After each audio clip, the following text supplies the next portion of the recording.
Let's go. From kangkungan to fruits and vegetable. Kumuha tayo ng mga kung ano-anong abubot.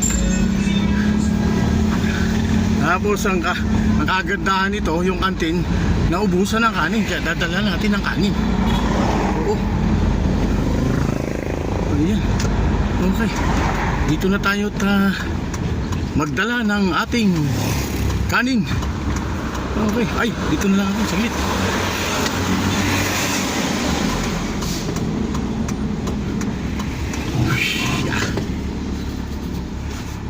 Okay. Patayin muna natin tong ating sasakyan. At akala ko malamig tong kanin eh. Ang init. Okay. Oh, yan. Kailangan natin mag-supply. Mahulog na yung aking